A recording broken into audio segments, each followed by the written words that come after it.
I understand the passion of those calling for boycotts of Georgia following the passage of SB 202.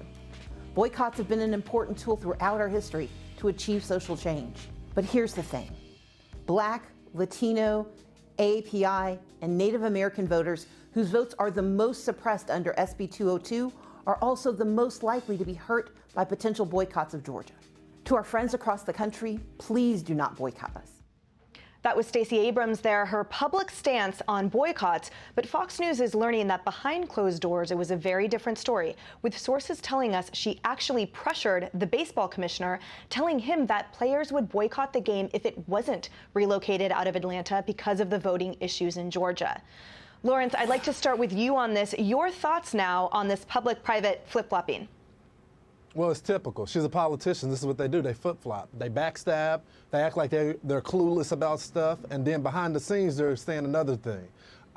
It's because of this, and it's so predictable, that Republicans should be able to defeat these folks.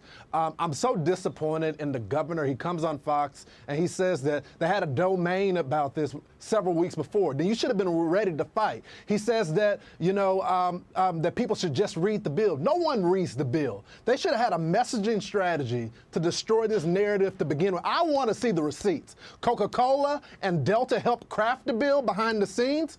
Release the receipts. If they help craft it, there's no flip-flopping anymore. So, again, this is bad strategy on the Republican Party. They should know this is what the Democrats were going to do from the very beginning. But, again, this is hypocrisy from Stacey Abrams, but she won't be held accountable for it at all. And, Kayleigh, this now public stance, which should have been common sense to begin with, has she poked the beast then with the game being pulled out, with the loss of those $100 million? At some point then, will those corporate interests, in both seeing their own hypocrisy at play, will they start pushing back and saying, we're not going to play into this anymore? I certainly hope that they'll push back and say we won't play into this. But look, Stacey Abrams, this is too little too late. This is buyer's remorse. She realized that she had injured minority business owners, where 46% of business owners in Georgia are minority. She injured them because of her quest for political power, and that's what this is about. She was upset with the bill, and so she didn't care about her state. She cared about political interests. And much like her partner there in Georgia, or at least her colleague, I should say, in the Democrat Party, Raphael Warnock, who said that this was public policy based on a lie.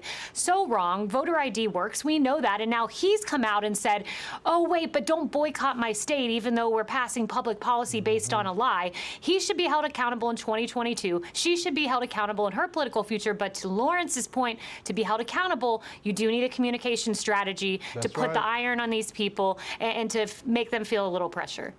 And Harris, Kayleigh and Lawrence mention accountability, but there are some who argue, well, this is what we predicted. Where was this level of prediction in play in the last election, where it's arguable Georgia failed to hold that line against this? So will we, in fact, see that accountability in the next election if all of this was written in the tea leaves?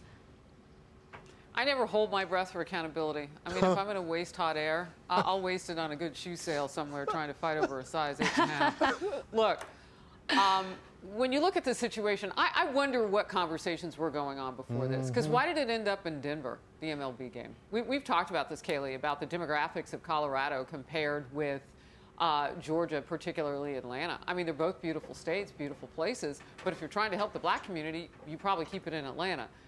Both their election laws are not all that dissimilar, and you have more early voting days in Georgia than you do Colorado. Yeah. So what really is going on here? How did that get chosen? And by the way, outside of the Atlanta Braves, I didn't hear anybody pushing back on this. You want to say, oh, the teams would get upset. What was Stacey Abrams talking about? Which players?